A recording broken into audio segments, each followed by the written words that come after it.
Welcome to C for Chemistry class. My name is Pankaj Singh and today we will study about physical properties of haloalkane and haloarene.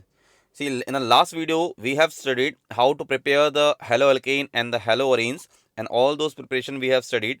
And now we are moving towards the physical properties and the chemical properties. So क्या क्या physical properties होती है, कैसे इनके physical state होती है, इन सब के बारे में आज स्टडी करते हैं. So before we begin, please subscribe the channel and also please like if you like my video.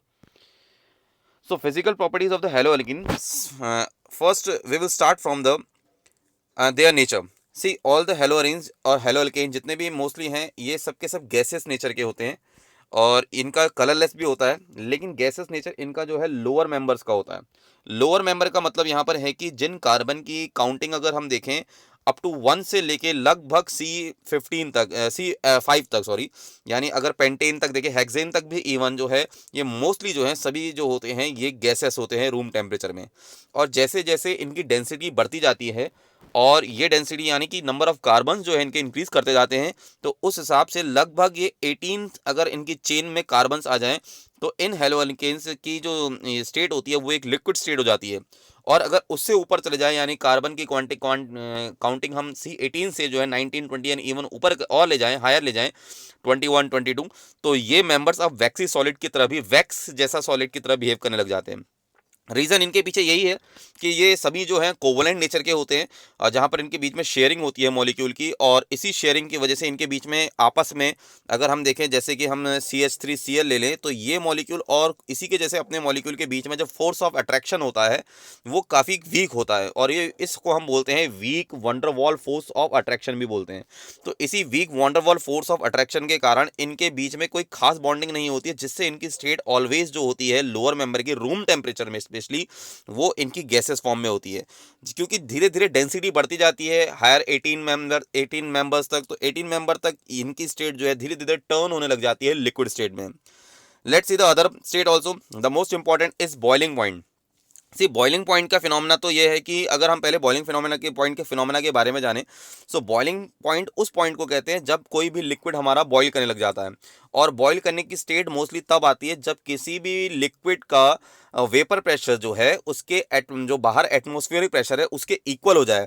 तो अगर वेपर प्रेशर जो है किसी भी लिक्विड का, मान लीजिए कोई भी लिक्विड रखा है और बाहर ऊपर से पड़ने वाला एटमोस्फेरिक प्रेशर और नीचे से लगने वाला वेपर प्रेशर है, ये दोनों अगर इक्वल हो जाते हैं तो कोई भी लिक्विड आपका बॉईल करने लगता है. लेकिन हम बॉइलिंग फिनोमेना में एक चीज और वेरी इंपॉर्टेंट नोटिस करते हैं कि ये जो है मास के साथ जो है बढ़ जाता है. यानी बॉइलिंग पॉइंट जो है वो नेचर वो ऐसा है कि साइज के साथ या मास के साथ जो है इसकी टेम्परेचर भी उतना ज़्यादा हाई होने लग जाता है, ये उतना ही ज़्यादा इसकी हीट कैपेसिटी बढ़ जाती है.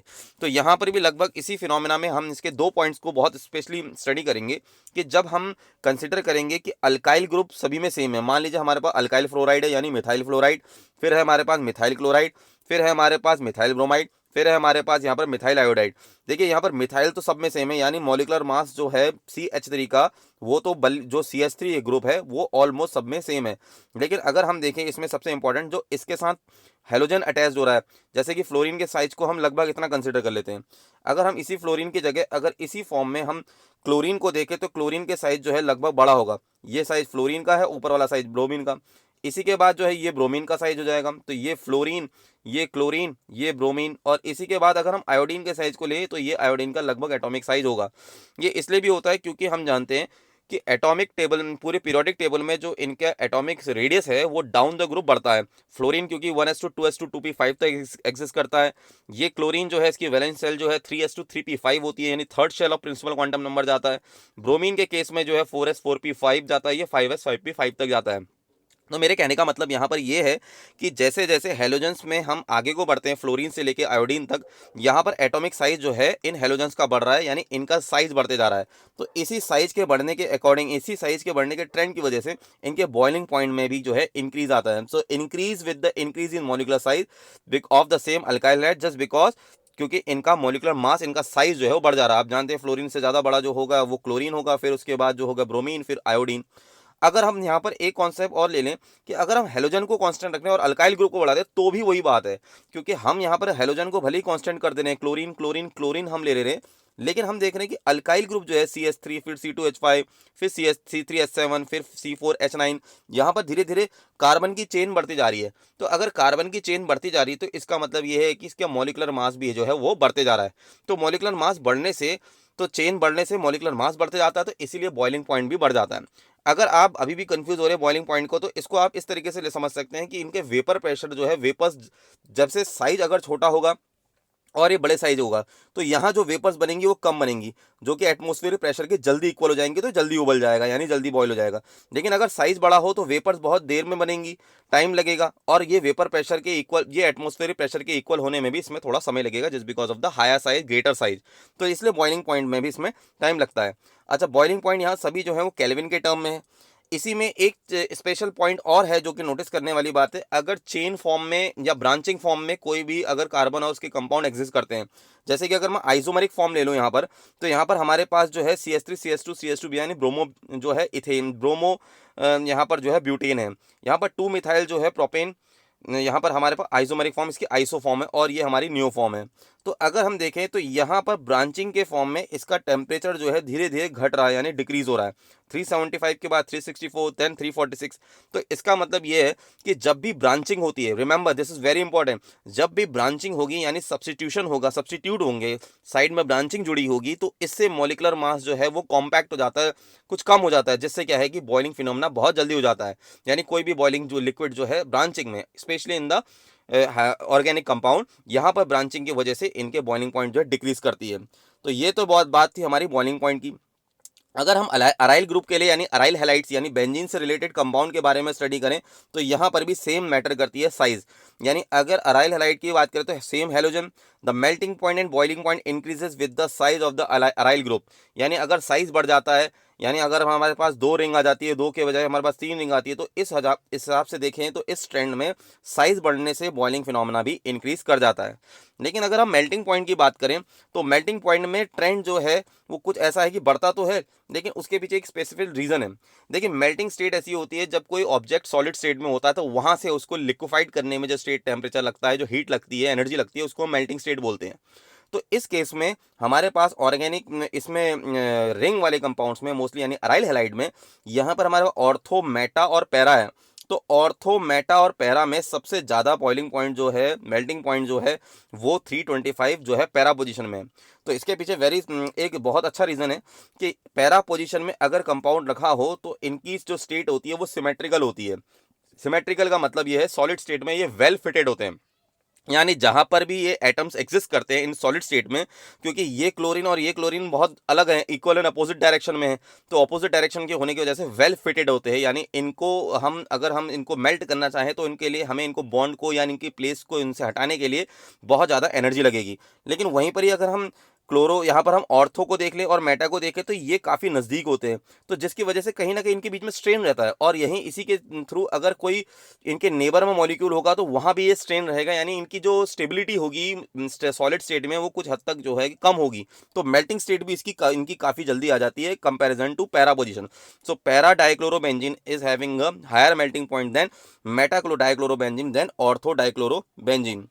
अब बात करते हैं इनकी सॉलिबिलिटी की। सिर्फ सॉलिबिलिटी की बात करें तो कार्बन और फ्लोरीन, यानी कार्बन या कोई भी हम हेलोजन कंपाउंड ले लें, इनके बीच में इलेक्ट्रोनेगेटिविटी देखी जाए तो इलेक्ट्रोनेगेटिव एलिमेंट हमारा हेलोजन ग्रुप होता है। लेकिन कार्बन और जो अदर हेलोजन है जिसमें से हमारा फ्लोरीन, क्लोरीन, हमारे पास तो फ्लोरीन, क्लोरीन, ब्रोमीन, आयोडीन है, इन सब में जो फ्लोरीन है वो हाईएस्ट इलेक्ट्रोनेगेटिव एलिमेंट है। तो फ्लोरीन के हाईएस्ट इलेक्ट्रोनेगेटिव होने की वजह से इसमें स्लाइटली नेगेटिव चार्ज आ जाता है, और इस कार्बन में जो है स्लाइटली पॉजिटिव चार्ज आ जाता है। तो ये इसकी जो है पोलैरिटी डेवलप हो जाना, यानी इस तरीके से इस मॉलिक्यूल में पोलैरिटी डेवलप हो जाती है। लेकिन ये जो पोलैरिटी डेवलप होती है ये हमारे आयोडीन के साथ बिल्कुल नहीं देखी जाती है, या देखी भी जाएगी तो बहुत कम एक्सटेंट तक देखी जाएगी, क्योंकि आयोडीन उतना ज़्यादा इलेक्ट्रोनेगेटिव एलिमेंट नहीं है जितना कि फ्लोरीन है। तो इसी वजह से यहाँ पर हम ये कह सकते हैं कि फ्लोरीन और कार्बन के केस में तो इलेक्ट्रोनेगेटिविटी के डिफरेंस की वजह से इसमें हल्का, या हम कहें कि बहुत हद तक या एक एक्सटेंट तक आयोनिक कैरेक्टर डेवलप हो जाता है। लेकिन कार्बन और आयोडीन के केस में देखा जाए यहाँ पर जो है आयोनिक कैरेक्टर बहुत कम एक्सटेंट तक रहता है, और मोस्टली इसमें कोवलेंट कैरेक्टर रहता है। अब बात करते हैं कि इसमें हम ये तो समझ गए कि इनकी इलेक्ट्रोनेगेटिविटी की वजह से इसमें फ्लोरीन और आयोडीन के केस में अगर हम ट्रेंड देखें तो सबसे ज़्यादा पोलैरिटी डेवलप होगी फ्लोरीन में, फिर उसके बाद डेवलप होगी आपकी जो है पोलैरिटी के केस में सबसे ज़्यादा फ्लोरीन, फिर उसके बाद क्लोरीन, फिर उसके बाद ब्रोमीन, फिर आयोडीन। यानी सबसे ज़्यादा पोलैरिटी डेवलप जो है फ्लोरीन करेगा, फिर क्लोरीन करेगा, फिर ब्रोमीन, फिर आयोडीन। तो ये भी देखा जाता है कि इस वजह से ये मॉलिक्यूल पोलर हो जाते हैं। तो अगर हम ये देखें कि ये किसी पोलर मॉलिक्यूल में डिसॉल्व हो सकते हैं, तो हम यहाँ पर ये कहेंगे कि बहुत लाइट होगा या ना के बराबर बिल्कुल भी डिसॉल्व नहीं होंगे। देखिए ये इसलिए इसके पीछे रीजन ये है कि क्या ये पानी में क्यों नहीं घुल रहे, being a polar in nature.